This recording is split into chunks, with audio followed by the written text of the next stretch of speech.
ৰাইজ আহি আছে হেমাংগ ৰাইজ আহি আছে কি কৰা যায় এতিয়া 4টাত আহিব বুলি কিয় ভাবিলে হয় নেকি আচ্ছা 3টাত কলে 4টাত আহিব 1 ঘণ্টা পিছত ঠিক আছে ৰাইজ আহি থাকক মই লাহে লাহে কৈ থাকো হয় না নহয় আজিৰ সভাত আমাৰ মাজত উপস্থিত অসম চৰকাৰৰ মন্ত্ৰী চন্দ্ৰমোহন পাটোৱাৰী ডাঙৰীয়া সাংসদ কুইন ওজা ডাঙৰীয়ানী আমাৰ বিধায়ক হেমাংগ ঠাকুৰীয়া অঞ্জন গোস্বামী ডাঙৰীয়া বিদ্যাসাগৰ বৰা ডাঙৰীয়া প্ৰাক্তন মন্ত্ৰী ডক্টৰ কমলা কলিতা প্ৰাক্তন বিধায়ক প্ৰণৱ কলিতা অনিৰ্বাণ গোস্বামী ৰমাকান্ত বৰুৱা খগেন নাথ দীপেন কলিতা অনুপ মেধি ধনেশ্বৰ তালুকদাৰ হিমাংশু শেখৰ বৈশ্য কুশলজ্যোতি মালাকাৰ ৰাজেন নাথ হিতেশ ঠাকুৰীয়া মিহিৰ দাস মুনীন্দ্ৰ নাথ ৰীনা দাস কলিতা জয়ন্তী ৰাভা চন্দ্ৰকান্ত কলিতা দিলীপ ৰাভা অনিল দাস চন্দ্ৰকান্ত কলিতা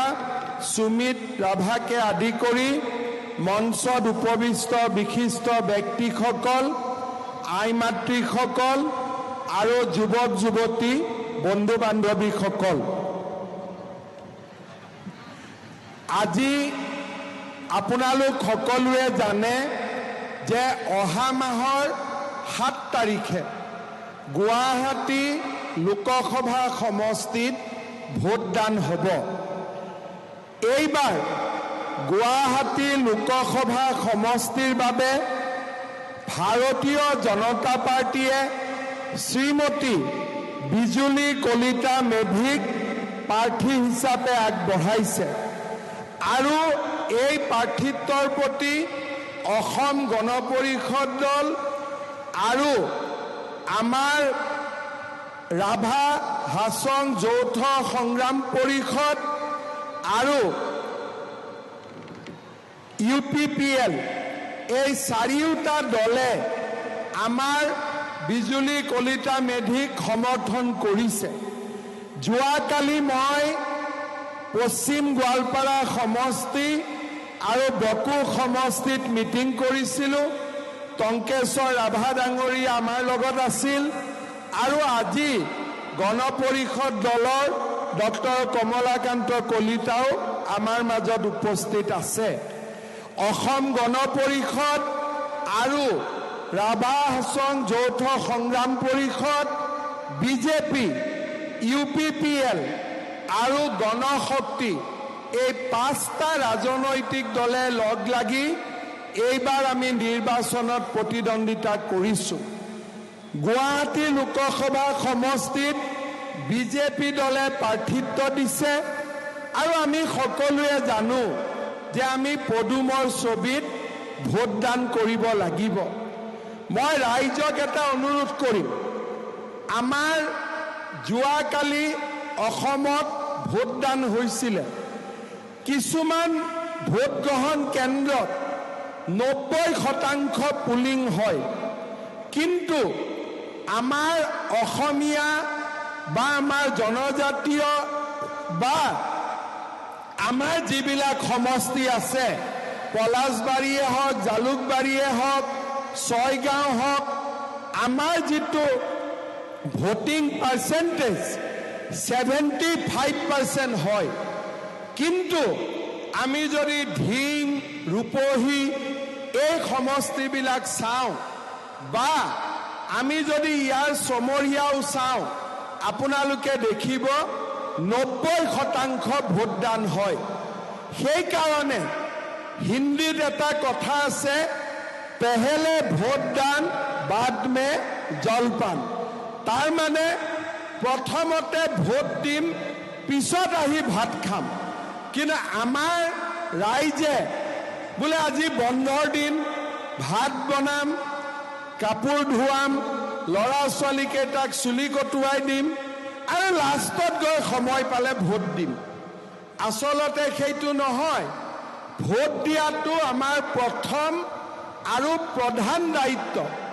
আমি ভোট পিছত নিদিওঁ ৰাতিপুৱাই প্ৰথম আমি ভোট দিম আৰু তাৰ পিছতহে আমি ঘৰৰ বাকী কাম কৰিম পলাশবাৰীত যদি এইবাৰ আমি সংকল্প লওঁ যে আমি 90% ভোট ইয়াতে আমি কৰিম তেতিয়াহ'লে আমাৰ বিজুলী বাইদেউ 5 লাখ ভোটত গুৱাহাটীৰ পৰা জিকিব জিকাত জিকিব কিন্তু 1 লাখ ভোটত 2 লাখ ভোটত জিকিলে আমি জিকা যেন নাভাবিম বিজুলী কলিতা মেধিক আমি 5 লাখ ভোটত জিকাব লাগিব আৰু 5 লাখ ভোটত জিকাবৰ কাৰণে আমি সকলোৱে পেহেলে ভোটদান বাদ মে জলপান বুজি পালে এতিয়া মই এটা পলাশবাৰী ৰাইজক ভাল খবৰ এটা দিব খুজিছো পলাশবাৰী আৰু শুৱালকুছিৰ দলঙৰ কাম আৰম্ভ হ'ব সেই কথা আপোনালোক সকলোৱে জানে ইতিমধ্যে মাটিৰ অধিগ্ৰহণ হৈ গ'ল লাৰ্সন এণ্ড টাৰ্বো LNT বুলি কোম্পানীটোক এই দলংখন আমি বনাবৰ কাৰণে ইতিমধ্যে ঠিকা দিলোঁ আৰু অহা এমাহ 45 দিনৰ ভিতৰত খুঁটাৰ কাম ইয়াত আৰম্ভ হ'ব যেতিয়া পলাশবাৰী আৰু শুৱালকুছিৰ দলং হ'ব নামনি অসমৰ মানুহে গুৱাহাটীত যাবৰ কাৰণে শৰাইঘাটৰ দলঙেদি নাহে পলাশবাৰী দলঙেদি তেওঁলোকে নামনি অসমৰ পৰা গুৱাহাটীলৈ আহিব বা গোৱালপাৰালৈ যাব পলাশবাৰী আৰু লগতে শুৱালকুছি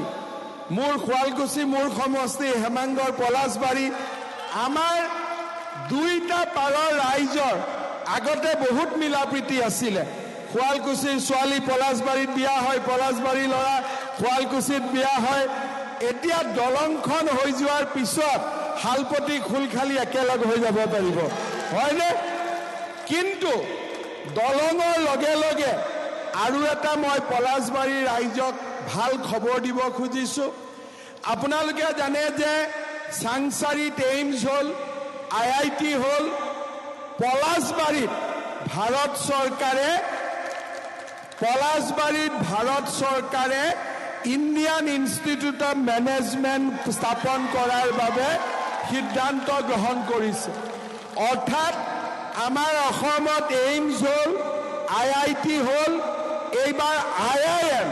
তাৰমানে MBA BBA এইবিলাক পঢ়াৰ কাৰণে যিখন ভাৰতৰ আটাইতকৈ ডাঙৰ অনুষ্ঠান সেই অনুষ্ঠানখন পলাশবাৰীত স্থাপন কৰাৰ বাবে ভাৰত চৰকাৰে সিদ্ধান্ত লৈছে দলং হ'ল IIM হ'ল ভগৱানে কৰিলে পলাশবাৰী সমষ্টিক